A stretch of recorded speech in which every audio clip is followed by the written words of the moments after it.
Halo, sekarang kita akan live bersama BNN. Narasumber sip, udah ada. Kita langsung invite. Yes. Oke, Bapak-Bapak.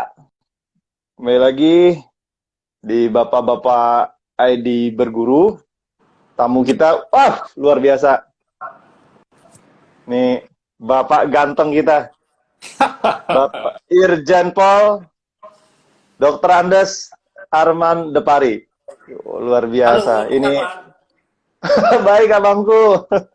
Ya. Oke, kalau gitu Salam kita sehat sapa ya. dan salam sehat dan salam waras ya. Salam sehat dan salam waras, siap. Baik, Iya.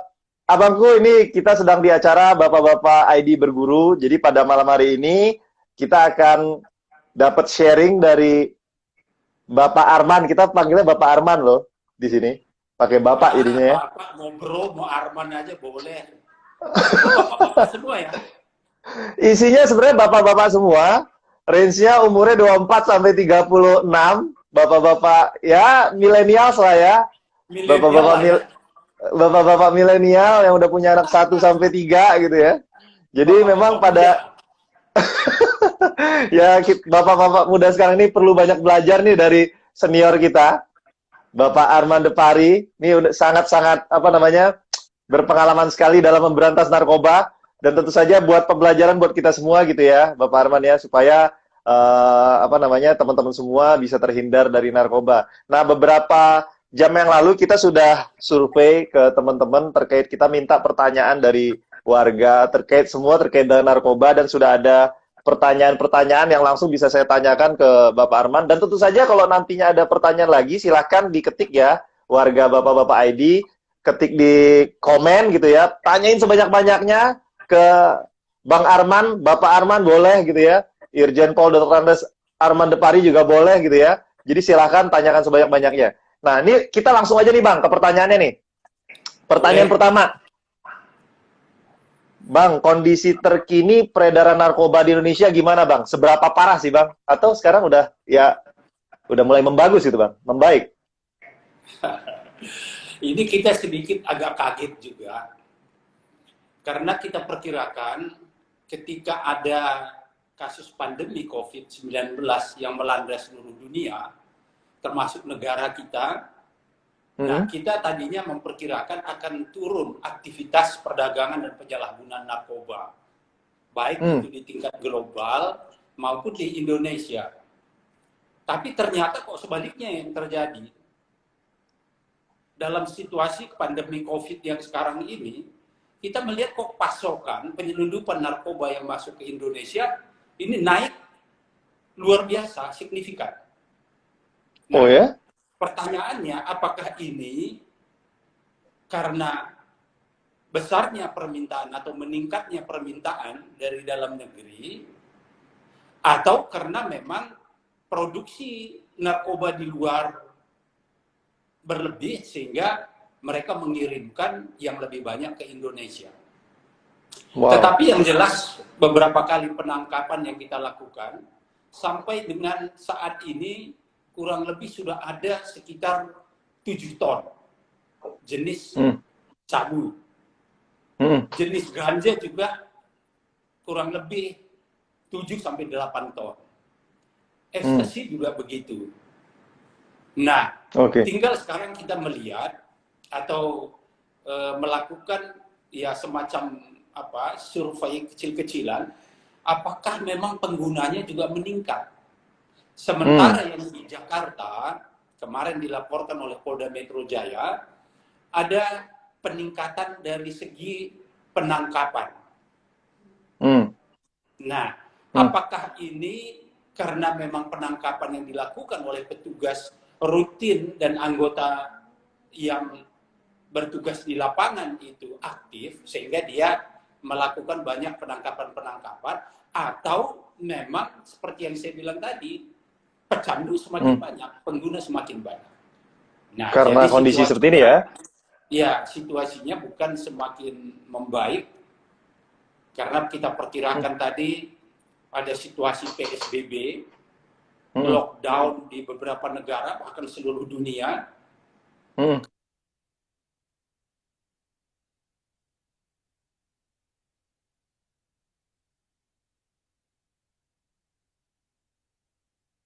Halo Bang. Ya, Iya, lanjut Bang.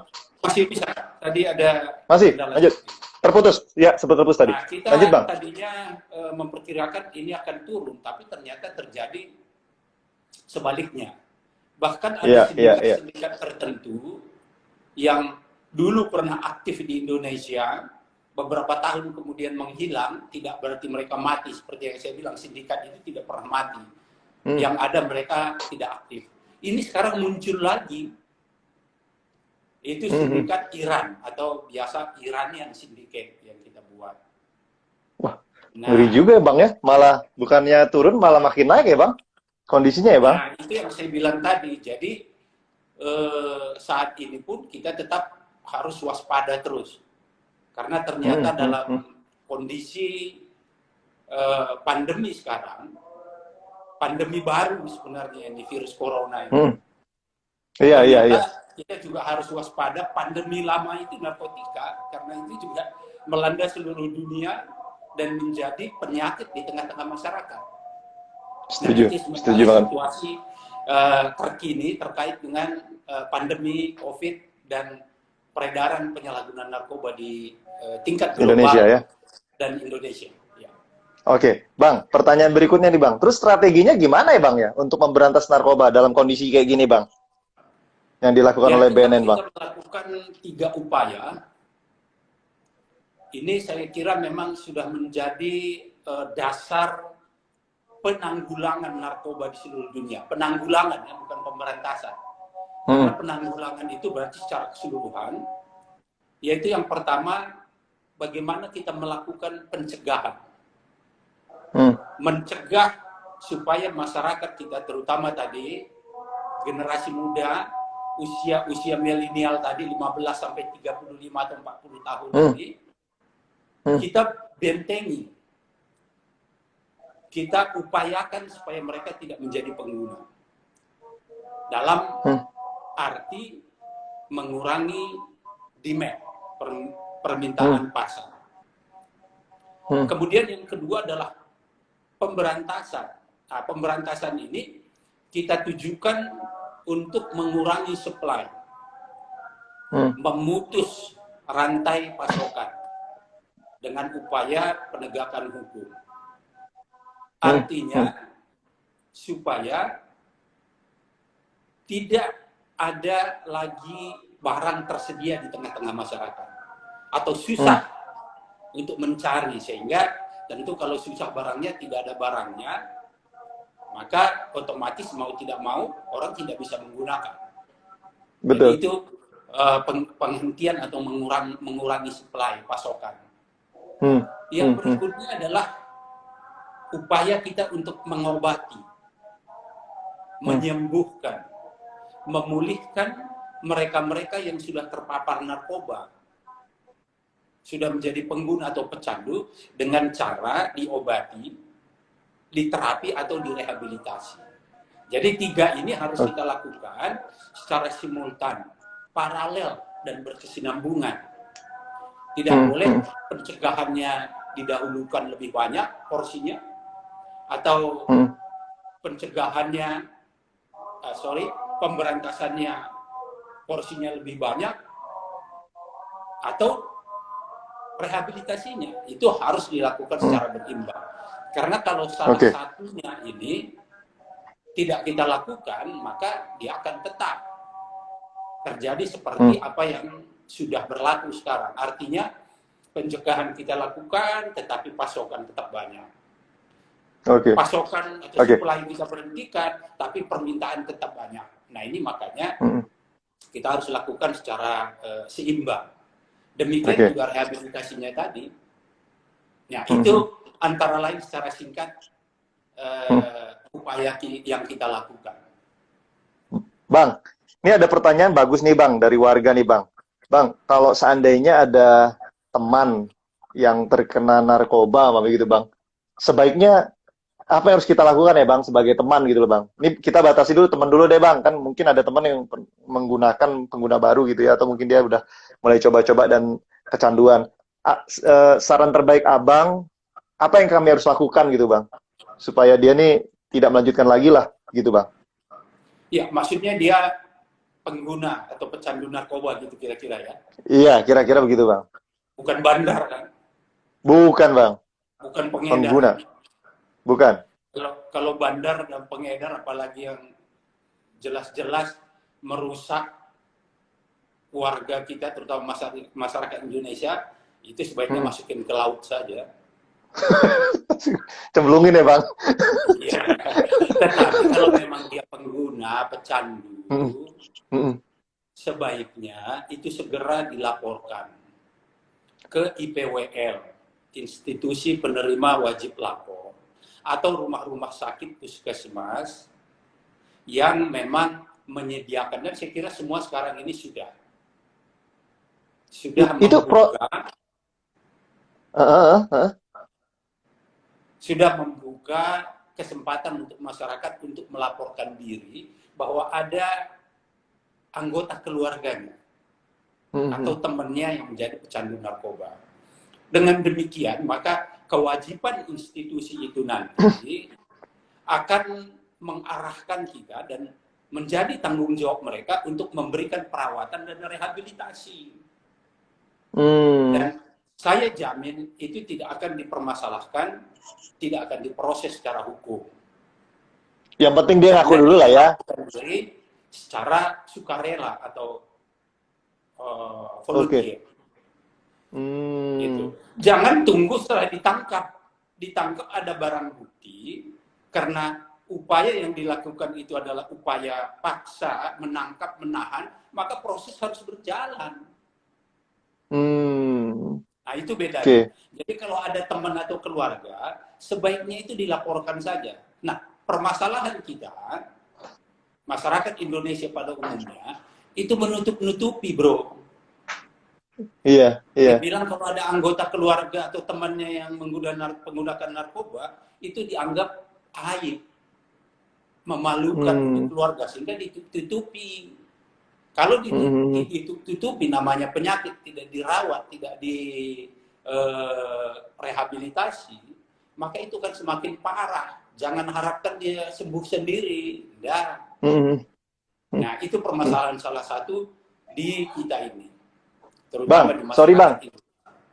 Agak mendetail nih Bang pertanyaan saya Bang. Ketika anggaplah saya punya keluarga, terus saya bawa ke IPWR atau ke puskesmas, di puskesmas itu apa yang saya dapatkan Bang? Saya bawa keluarga saya ke sana atau teman saya ke sana, terus apa administrasi yang akan dilakukan terhadap keluarga ataupun teman saya tadi Bang?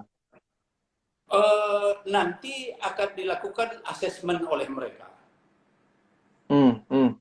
Untuk menentukan tingkat kecanduan atau keparahannya dia. Nah, kemudian setelah dilakukan asesmen ini, tentu ini adalah asesmen medis saja. Bukan asesmen untuk penegakan hukum, karena tadi dia menyerahkan diri atau dia melaporkan diri secara volunteer kan. Sukarela. Nah, dari sana nanti akan disalurkan atau ditanyakan apakah Anda ini mau masuk ke panti rehabilitasi yang disiapkan oleh pemerintah atau ke panti-panti yang dikelola oleh swasta. Tinggal yang bersangkutan menunjuk di mana tempatnya, dan itu sebagai pasien biasa, orang sakit. Begitu. Itu ada biayanya gak sih Bang kalau seandainya saya bawa umpamanya ke pusat rehabilitasi negara gitu ya, dan yang swasta ini berbayar atau tidak sih Bang? Itu kalau masuk ke rehabilitasi BNN dan yang dimiliki oleh negara, itu tidak negara yang menanggung. Gitu. Tapi kalau swasta berbayar lah pastinya lah ya. Kenapa? Kalau swasta pasti berbayar artinya kayak gitu ya Bang? Ya itu, cuma swasta biasanya kan fasilitasnya juga beda. Kalau swasta itu ada yang bintang 5, bintang 4. Itu tergantung kemampuan ekonomi yang bersangkutan. Kalau milik pemerintah juga saya kira cukup bagus. Seperti misalnya kalau ada keluarga yang atau saudara atau teman yang memerlukan perawatan rehabilitasi di Lido, nah itu kita kirim ke sana, itu tidak dipungut biaya biaya, dan yang harus kita turuti memang aturan-aturan yang berlaku di sana. Nah, ini biasanya orang menganggap masuk rehabilitasi ini juga sama dengan masuk penjara, karena minimal itu 6 bulan harus di sana mengikuti semua program. Ya, betul, itu memang dibatasi hak kebebasannya, terutama kebebasan secara fisik kan begitu. Iya, iya. Ya, ada yang satu tahun. Nah, itu tergantung dari hasil asesmen tadi. Nah, Bang, kalau seandainya kita tahu dia udah sembuh, orang ini udah sembuh, dari mana sih, Bang? Kan mungkin apa dari dosisnya dikecilin, semakin kecil, atau gimana tuh, Bang? Biar buat kita yang awam lah ya. Tentu itu nanti akan ditentukan oleh ahli-ahli kita yang menangani permasalahan rehabilitasi ini. Di sana kan ada dokter-dokter, ada psikolog-psikolog. Jadi mereka tentu mengerti apakah yang bersangkutan ini, atau biasa kita sebut adalah residence ini, sudah bisa kembali ke tengah-tengah masyarakat, bisa kembali normal untuk bekerja. Nah, itu tentu mereka yang lebih tahu. Kalau sistem pengobatannya, sistem terapinya, seperti yang disampaikan tadi, memang betul juga ada yang disebut dengan sistem metadon. Nah, metadon ini satu sistem yang digunakan bagi mereka pecandu narkoba, tetap diberikan, tetapi dari hari ke hari dosisnya dikurangi.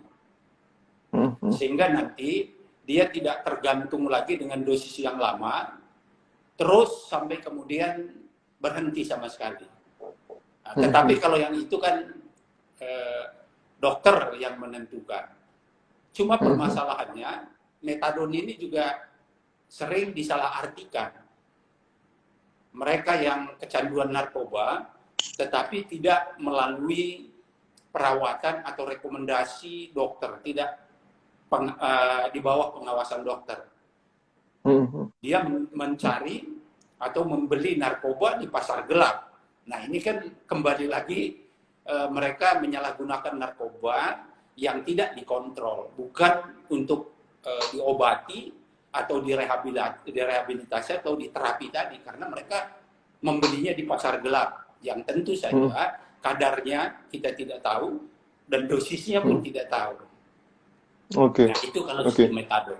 Selebihnya saya kira banyak sekali itu modul-modul pelatihan-pelatihan dan materi-materi di tempat rehabilitasi yang sudah disusun dan itu sudah kita standarisasi.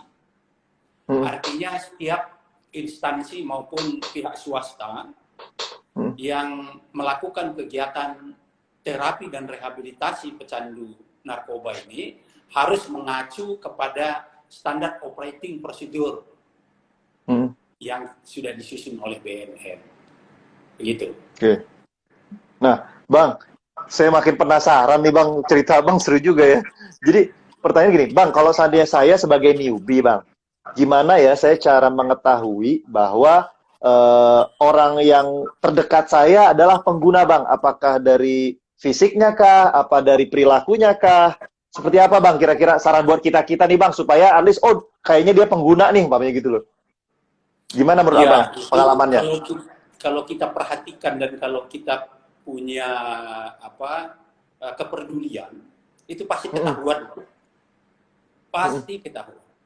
Dari penampilan fisiknya, dari caranya berpakaian, kebiasaan-kebiasaannya, itu dari situ saja sudah kelihatan. Cara dia berbicara, yang biasanya rapi, mandi teratur. Nah, kalau sudah menggunakan narkoba itu biasanya tidak peduli lagi itu. Dan tingkat kepatuhannya pun pasti berkurang. Mungkin mandi juga jarang. Yang biasanya bangun pagi olahraga, kalau dia sudah menggunakan narkoba, pasti tidak olahraga. Tapi kan nggak semua juga orang yang nggak olahraga itu narkoba, Bang. Iya, biasanya itu pengguna narkoba jenis-jenis tertentu itu juga cadel, ngomongnya juga tidak akan konsentrasi. Oh gitu. Ya pasti. Kemudian seperti tadi kebiasaannya males, suka melawan kalau anak-anak, ya konsentrasi. Ya, apalagi kalau ya itu tadi bapak-bapak muda ini Nah itu, pulangnya Bang. tengah malam atau menjelang, sekalian dia bilang jangan pulang malam, dia pulang pagi malah kan. Bang, masalah, Ya, dia pulang pagi. Bang, tapi kan gini loh, Bang. Kan kalau seandainya generasi sekarang nih ya, Bang, ya, jujur aja saya sendiri kalau seandainya kerjaan banyak ya bisa pulang malam loh, Bang. Kawan saya ada nih kerjaan full, dia sampai jam 3 pagi dia baru tidur, tapi dia bukan pengguna. Nah, tapi menurut Abang gimana nih cara kita yang newbie nih kayaknya dia pengguna gitu loh. Dari Abang bilang tadi secara fisik, kalau dari fisik kayak gimana tuh, Bang? Kalau dari fisik apa matanya celong atau gimana gitu? Ya, itu dari matanya juga kelihatan. Karena biasanya kalau dia menggunakan narkoba itu, pasti dia jarang tidur. Hmm. Nah, dari jarang tidur kan berpengaruh kepada fisiknya. Kemudian ya yang paling jelas kalau pengguna sabu itu, mulutnya itu suka komat kamit itu. Oh ya? Ya, pasti. Komat kamit maksudnya dia nggak ngomong tapi bergerak sendiri gitu Iya, maksudnya? ya, seperti saraf yang apa? Gini-gini Gangguan kan? saraf. Nah, itu. Matanya juga begitu. Tapi saya bukan pengguna Ada loh, Bang. Alhamdulillah, Bang. aktivitasnya bertambah. Nggak tidur-tidur. Karena merasa dia segar terus kan. Hmm. Ya. Oke, oke. Terus ya suka bohong. Biasanya nih orang kok disiplin, jujur. Nah, itu dari sifat-sifat. Itu yang saya bilang, itu kalau kita peduli, itu pasti ketahuan. Dari mukanya juga ketahuan loh. Ada perubahan. Oke. Apalagi Nah, cara kalau kita masuk gimana, Bang? Cara kita masuk ke orang kayak gitu supaya dia lebih jujur gitu, Bang. Saran Abang gimana, Bang? Gimana caranya biar dia Nah, lebih kebuka dengan kita gitu loh. itu memang perlu para pecandu itu, terutama keluarga ya. Kalau teman Ya, ya. atau orang lain yang jauh dari dia mungkin sulit untuk kita lakukan. Tapi kalau dalam keluarga, kalau kita sudah tahu dia menggunakan, itu jangan dijauhi, jangan dikucilkan. Hmm, hmm, Justru kita harus dekati dan berkomunikasi terus. hmm. Ya, komunikasi terus. Pada satu saat nanti, mau tidak mau, kalau kita ikuti terus dan berkomunikasi dengan dia, ya pasti kita akan tahu apa kebiasaannya. Nah, Intinya, karena kita bukan orang profesional, maka saya bilang tadi, itu segeralah konsultasi dengan konselor-konselor atau dokter atau tenaga-tenaga medis yang berpengalaman untuk menangani itu. Jangan kita tangani sendiri. Nanti kalau ditangani ya mungkin sendiri, bisa lah ya. ya berat. Karena ini kan sangat kuat magnetnya. Jangan-jangan kita yang berupaya untuk menyembuhkan atau mengembalikan dia supaya sehat, ikut terpapar juga. Nah, ini harus kita waspada. Karena banyak begitu. Ada banyak pengalaman saya. Orang tuanya mengharapkan supaya anaknya ini terlepas dari jerat narkoba. Karena dia pemakai berat. Kemudian dia tangani sendiri. Diikutin, ditemenin. Dia tidak konsultasi dengan para ahli yang saya sebutkan tadi. Lama-lama nih orang tuanya juga ikut make. Sama-sama make. Ya, itu. Pemakai juga nih. Ya, make juga. Bahkan kemudian satu keluarga itu make. Ya Allah. Nah, makanya saya bilang, narkoba ini tingkat kecenderungannya untuk melebar atau kalau COVID itu kan menginfeksi. Ya. Nah, kalau ini mempengaruhi orang lain karena itu enak ya, katanya enak. Jadi Katanya enak. cepat sekali tertular. Nah, terutama lagi kalau anak-anak muda yang sebaya, yang sepermainan, nah apalagi pacar. Nah, kalau pacarnya sudah menggunakan, maka pasangannya itu cepat atau lambat pasti akan terpengaruh. Nah, itu hati-hati. Dan seperti saya bilang tadi, narkoba ini kan gerakannya semuanya di bawah tanah. Artinya rahasia dan clandestine. Nah, kita tidak tahu, kalau kita tidak waspada, tahu-tahu nanti sudah ada di kamar anak-anak kita, ini harus waspada. Aduh, ngeri banget, Ya. Bang, sekarang faktor, sorry Bang, saya potong dulu. Faktor terbesar menurut Abang buat generasi milenial nih bisa terkena narkoba lah ya. Kenapa sih Bang? Jujurnya saya nggak pernah pakai sama sekali, alhamdulillah hingga saat ini. Tapi saya suka nggak habis pikir, kenapa ya orang bisa, faktor apa yang bisa bikin mereka kok bisa dengan mudahnya memakai narkoba gitu loh Bang? Ya, ada faktor yang klasik yang sudah dari dulu itu yang menjadi biang keladinya atau kambing hitamnya. Ya. Biasanya itu kalau yang seperti saya bilang tadi, kalau antara umur 15 sampai 20 lah begitu, memang mereka ingin tahu, coba-coba. Nah, kalau kita larang jangan, itu berbahaya. Malah dia lebih terdorong untuk ingin mengetahui apa sih ini, kan begitu. Nah, kalau dia sudah mencoba 1 atau 2 kali, yang namanya narkoba 2 kali Anda coba, itu pasti akan terikat di situ, kecanduan. Karena itu memang enak dan tingkat adiktifnya sangat tinggi. Itu yang coba-coba. Ya, kemudian yang kedua, yaitu juga alasan klasik saya bilang tadi, ya karena katanya kurang kasih sayang, ada permasalahan di rumah, ya ketidakcocokan antara suami dan istri, atau mungkin terjadi perceraian yang berakibat kepada anak. Nah, pelariannya biasanya narkoba, itu sering kita dengar kan. Kemudian berikutnya lagi, ya itu anak-anak muda sekarang, katanya putus cinta, kan begitu. Nah, ya benar ini. Kalau kita belajar di psikologi, belakang baru saya baca bahwa putus cinta itu ternyata bagi anak-anak muda itu meninggalkan tingkat depresi yang tinggi.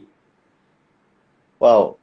Ya, coba baca nanti. Saya baru lihat kemarin hasil penelitian dari universitas mana gitu.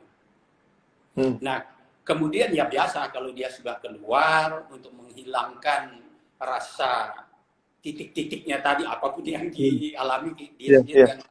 Nah, itu mencoba narkoba. Kemudian berikutnya ya gaya hidup, lifestyle. Orang lain melihat, oh lu kalau nggak pakai narkoba, lu kalau nggak pakai rokok, lu bukan anak gaul lu, kan begitu kira-kira. Kemudian di lingkungannya semuanya menggunakan narkoba, kalau dia tidak, maka dia dianggap outsider. Kan begitu kan? Atau kalau semuanya menggunakan narkoba, dia tidak menggunakan narkoba, dianggap tidak setia kawan. Nah, itu alasan-alasannya. Tapi alasan yang baru sekarang juga ada. Karena kemarin ada lockdown ini, ya. Nah, banyak yang PHK. Oh, stres ya. Ada. Nah, ini juga satu sebab yang bukan baru sebenarnya, tapi ini muncul kembali. Terus yang biasanya jalan-jalan ke mall selama 3 bulan dikurung di rumah, stres juga. Memikirkan pekerjaan, apalagi yang saya bilang PHK tadi, memerlukan biaya rumah tangga, kehidupan sehari-hari. Nah, itu juga timbul stres. timbul depresi. Kapan selesainya COVID ini? Kapan pekerjaan bisa dimulai? Tidak jelas. Bulan depan kah? Minggu depan kah? Atau setahun? Nah, itu juga menimbulkan suasana yang semacam frustrasi.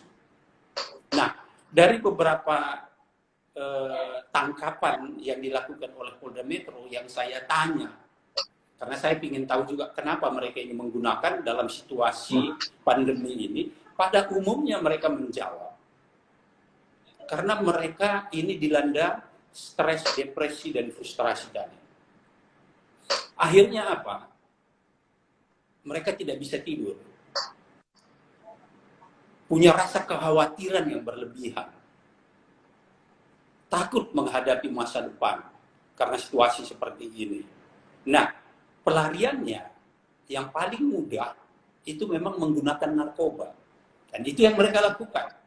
Bukan hanya narkoba ganja, bukan hanya narkoba jenis narkotiknya, tetapi juga psikotropika, bahan-bahan berbahaya, dan obat-obat keras yang lain.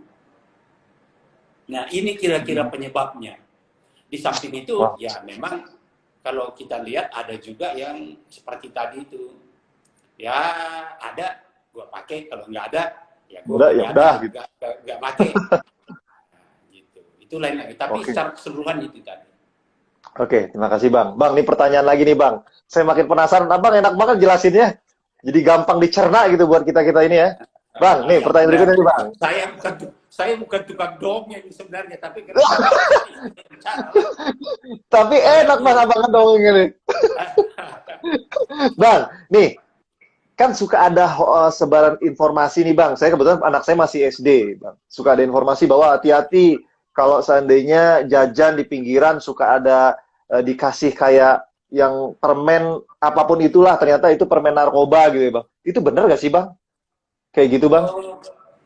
Beberapa tahun yang lalu itu memang banyak marak di Indonesia, dan itu memang sengaja didesain oleh para pelaku ini. Kenapa? Karena mereka tetap perlu pasar, market. Nah, yang menjadi tujuan mereka, mengapa Indonesia ini menjadi salah satu tujuan pemasaran narkoba, karena kita di pasarnya besar, marketnya besar. Nah, untuk mempertahankan market ini, mereka akan mendesain narkotik, narkoba yang memang menarik, terutama untuk kalangan muda tadi, supaya pasar ini tetap terpelihara. Kalau dulu kita sebut itu regenerasi pasar, bahkan kadang-kadang mereka sengaja menyisihkan, katakanlah mereka memiliki 1 kilo, 1 ons itu sengaja tidak dijual, 9 ons yang dijual. Yang 1 ons ini dibagi-bagi. Tanpa dibayar, gratis. Nah, kalau mereka-mereka yang gratis-gratis ini nanti sudah kecanduan, inilah yang mereka gunakan untuk kurir-kurir. Atau sekaligus mereka yang tadi yang sudah kecanduan dengan narkoba gratis tadi, mau tidak mau pada saat mereka membutuhkan, mereka akan mencari sendiri. Nggak usah ditawarin lagi, kemana pun akan dicari. Dan dengan harga berapapun. Nah, itu sebabnya kenapa narkoba di Indonesia itu menjadi mahal. Karena tapi ngeri amat sih Bang. Ngeri amat sih Bang, anak kecil juga diincar, maksud saya gitu loh. Saya nggak habis pikir aja anak kecil yang dibagiin, aduh. Miris mereka banget ya. Tidak peduli, sindikat itu tidak peduli yang begitu. Kalau kita bilang, aduh anak kecil, berarti kalau mereka berpikir begitu, mereka berhenti jadi pedagang narkoba ya, nggak mau jadi bandar ya. Nah, mereka tahu. Mereka tidak peduli anak-anak kita OD, meninggal, sakit, terjadi kecelakaan. Masa bodoh mau masuk ke laut kayak lu, gak peduli. Yang penting bisnis gua jalan, duit saya dapat. Gitu. Nah sekarang Bang, advice buat kami nih Bang, kan kami sebagai orang tua nih Bang, kami nggak mau juga generasi kami di bawah kami artinya terkena narkoba gitu ya Bang. wise gak sih Bang buat saya menceritakan kepada anak umur 8 tahun, 6 tahun mengenai narkoba Bang? Menurut Abang sendiri, wajib gak sih? Sebenarnya itu sudah ada panduannya, ya. BNN itu sudah punya bagaimana kita berkomunikasi, menjelaskan kepada anak di tingkat PAUD, taman kanak-kanak, SD, SMP, SMA, sampai ke perguruan tinggi. Tetapi yang jelas pasti kita harus menyesuaikan dengan umur mereka. Ya mungkin kalau anak SD ya dengan cerita dan dongeng-dongeng. Ya mungkin lagi untuk tingkat mahasiswa perlu diberikan pelatihan-pelatihan seperti TOT begitu ya. Nah itu semuanya ada. Tetapi yang jelas, karena narkoba ini bisa terjadi dimanapun, jangan kita cuek. Jangan kita menganggap itu suatu hal yang ringan. Atau hal yang biasa yang bisa dilupakan. Kita harus tetap memastikan anggota keluarga kita, baik dia yang masih duduk di bangku SD, SMP, atau SMA, supaya dalam pergaulannya, mereka tetap harus memperhatikan teman bermainnya, lingkungannya, dan juga konsumsi mereka. Jangan sampai seperti tadi, karena ketidakmengertian, karena ketidakpahaman, orang menawarkan sesuatu, ya dia langsung konsumsi saja. Nah, kemudian juga perlu dijelaskan, akibat dari penyalahgunaan narkoba itu apa? Supaya mereka betul-betul mengerti bahwa jika menggunakan narkoba itu bukan hanya sekedar beresiko terhadap kesehatan bahkan sampai kematian, tetapi juga itu beresiko kepada keluarga, anggota keluarga kita yang lain. Dan juga beresiko kepada tanggung jawab kita secara hukum. Karena kalaupun misalnya tidak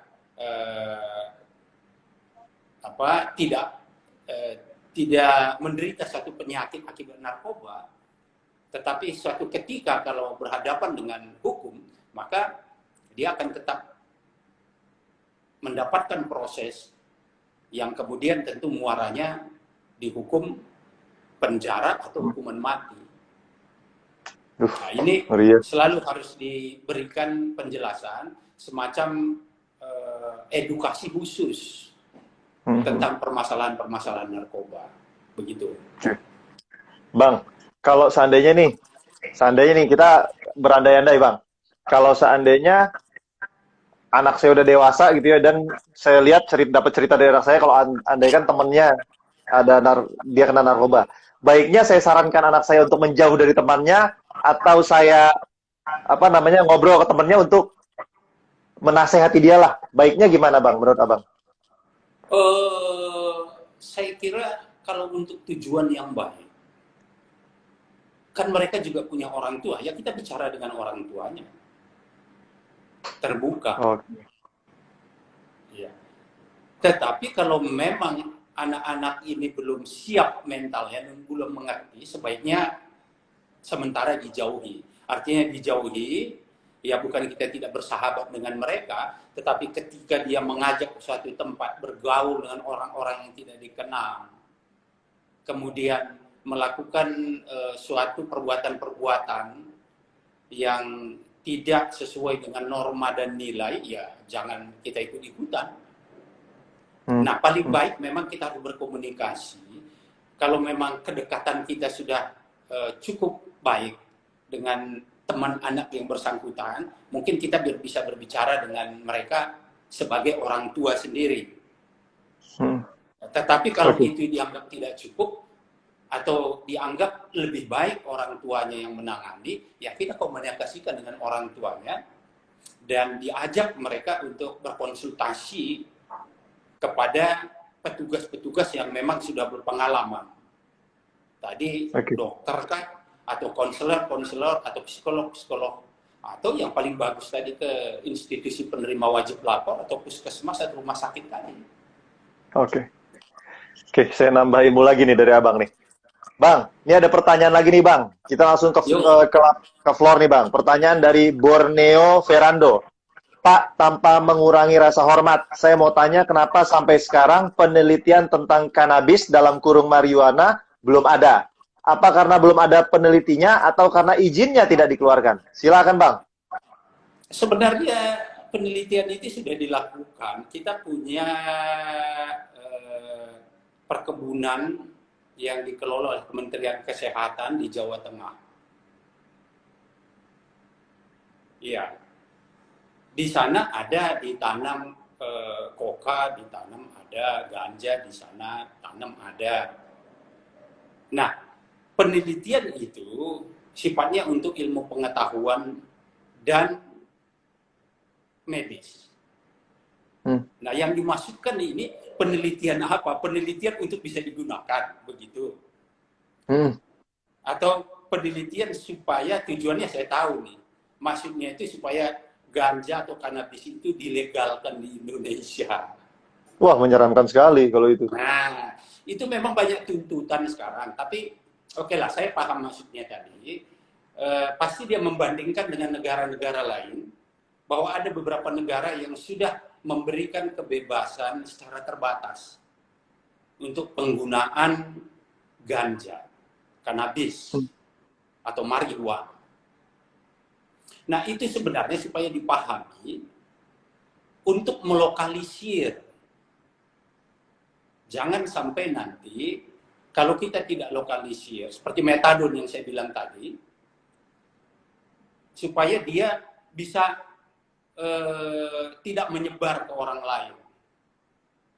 Sehingga bagi mereka yang menggunakan kanabis atau marijuana ini, ketika mereka memerlukan, mereka bisa mendapatkan. Saya mungkin lebih bagus saya kasih contoh kira-kira ya, supaya sebagai ilustrasi gitu. Kita dulu di Jakarta ada yang namanya lokalisasi Keramat Tunggal. Keramtung.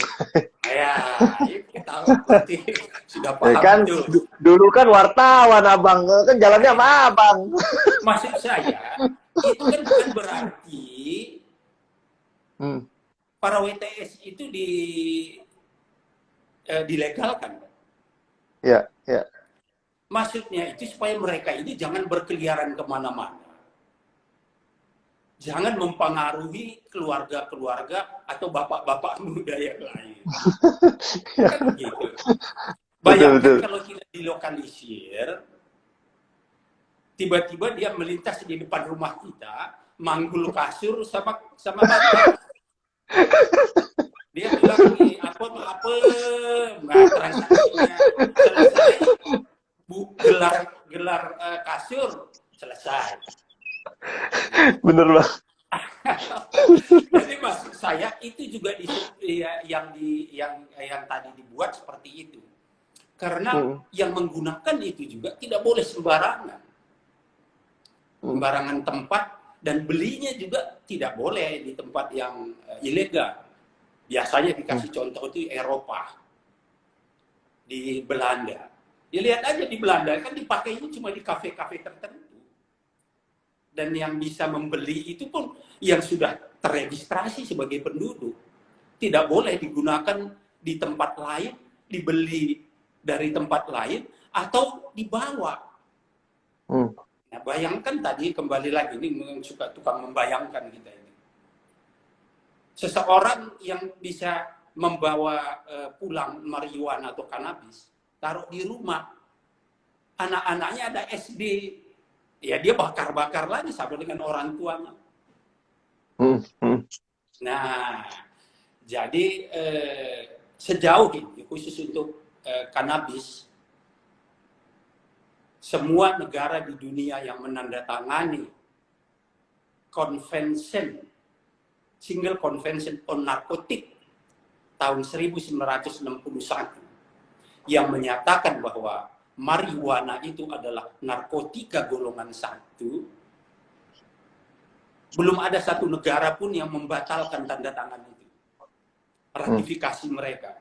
Belum ada satu negara pun yang menarik pernyataannya dulu pada saat diberlakukan Single Convention on Narcotics tahun 1991 itu. Bahkan WHO pun yang bertanggung jawab terhadap kesehatan dan obat-obat di dunia pun belum mengeluarkan itu dari narkotik. Dari golongan satu malah. Sama dengan heroin, kokain, dan narkotika jenis alami yang lain. Lalu kenapa kita mau ikut-ikutan? Kalau katanya untuk obat, obat apa?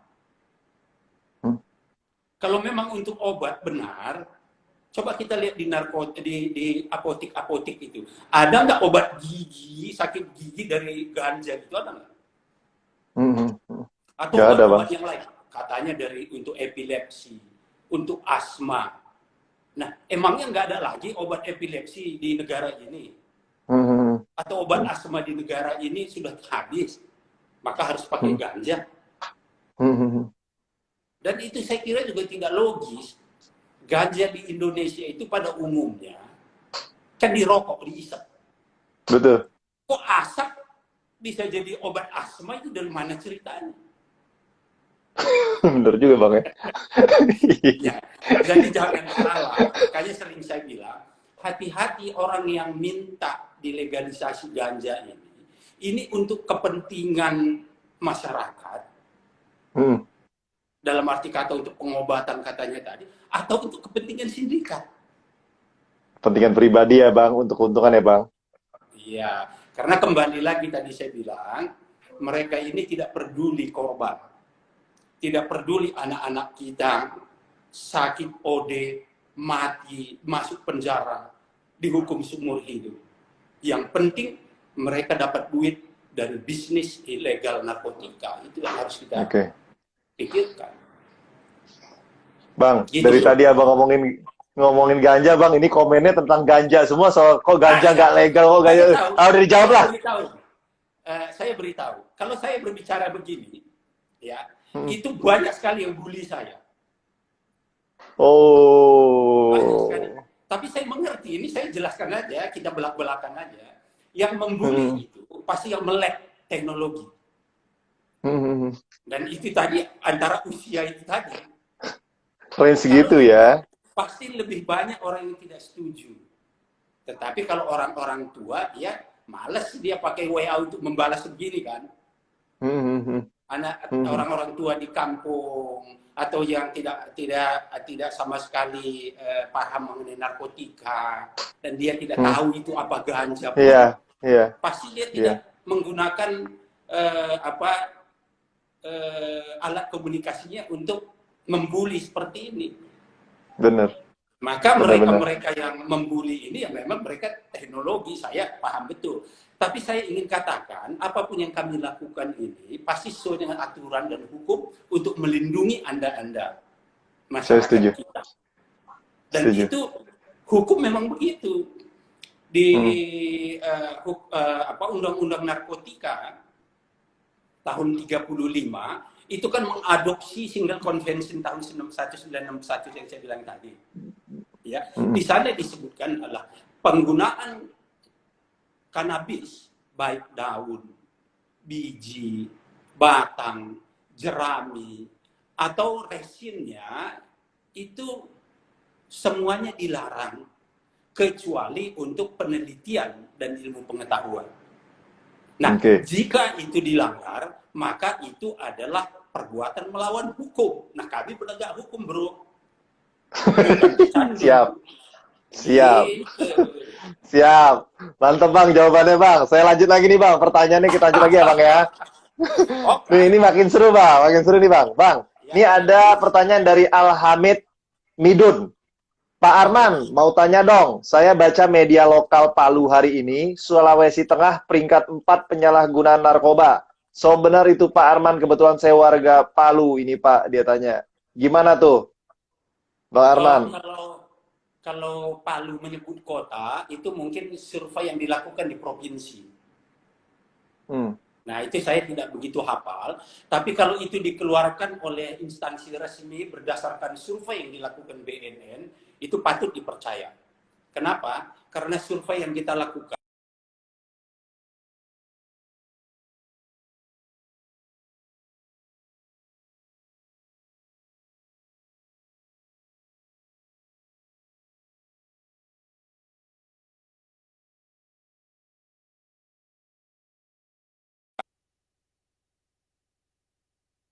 peringkat pertama itu yang paling banyak masyarakat yang pengguna narkoba itu adalah Sumatera Utara. Wow. Sumatera Yang Utara. kedua, Kalimantan Timur. Wow. Nah, yang ketiga DKI Jakarta. Ini ada pergeseran sedikit. Tadinya DKI Jakarta nomor 1, Sumut nomor 3, nomor 2 Kalimantan. Nomor 4 kalau tidak salah itu Sumatera Selatan. Palembang, Bang. Ya. Daerah saya. Gimana? Ada keberatan?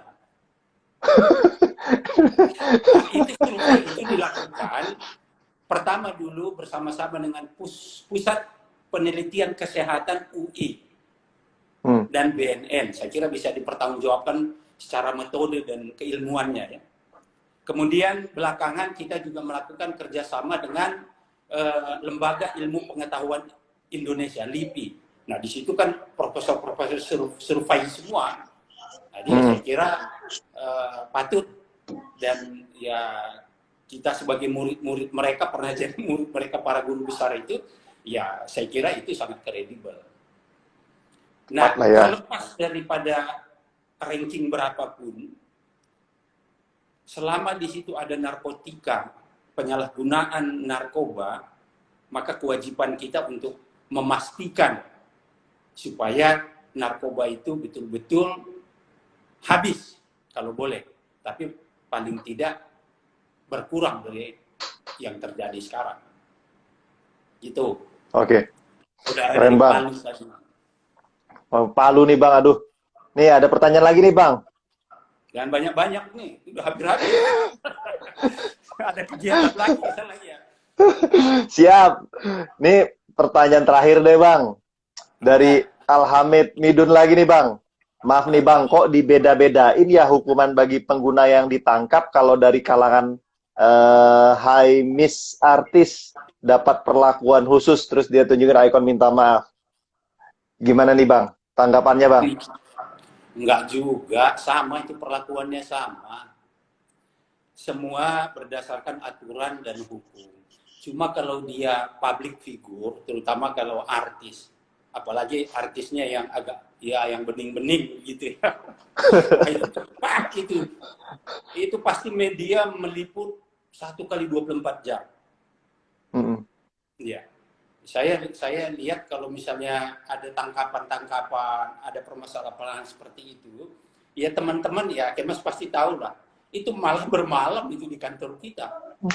Mengikuti dari proses detik per detik. Nah, sementara kalau ada pengguna yang ditangkap di kampung, itu malah tidak diperdulikan. Padahal perlakuannya sama. Kembali lagi seperti yang saya bilang tadi, kita tetap konsisten. Kalau dia cuma pengguna, pecandu, apalagi yang menjadi korban, tetap kita berikan hak untuk rehabilitasi. Sejauh itu memang dia tidak terlibat dengan jaringan. Tapi kalau dia terlibat dengan jaringan, atau tadi penangkapan yang dilakukan secara dalam upaya paksa, dalam tanda kutip dengan barang bukti yang cukup, mereka pun tetap mendapat hak untuk direhabilitasi, tetapi proses hukumnya juga harus berjalan. Dan itu tidak ada pembedaan sama sekali. Oke, siap. Barangkali kalau saya ditangkap juga akan menggunakan narkoba juga akan diperlakukan seperti itu. Wah, jangan dong Bang, Abang kan idola saya. Amin. Bang, nih udah pas 1 jam nih Bang. Penutup Bang, kata-kata penutup buat generasi milenial Bang. Silakan Bang. Iya. Sebelum kita akhiri nih Bang.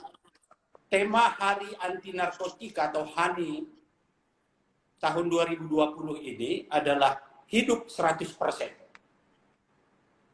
Ya. Kalau tahun yang lalu itu listen first, dengarkan suara anak. Nah, kalau ini hidup 100% artinya kalau kita hidup itu tidak cukup hanya sehat, tetapi juga berprestasi, berinovasi, mampu bersaing. Karena ke depan nanti para generasi milenial ini adalah aset kami. Terutama kita tahu bahwa akan ada bonus demografi yang seharusnya bisa kita manfaatkan untuk kemajuan ekonomi dan negara kita. Jangan sampai bonus demografi ini karena masyarakatnya, anak mudanya, kaum milenialnya, semua terpapar narkoba, bukan justru menjadi keuntungan buat kita, tapi menjadi bencana. Nah, oleh karena itu, pastikan diri Anda bersih dari narkoba, keluarga Anda bersih dari narkoba, lingkungan Anda bersih dari narkoba. Salam sehat dan waras.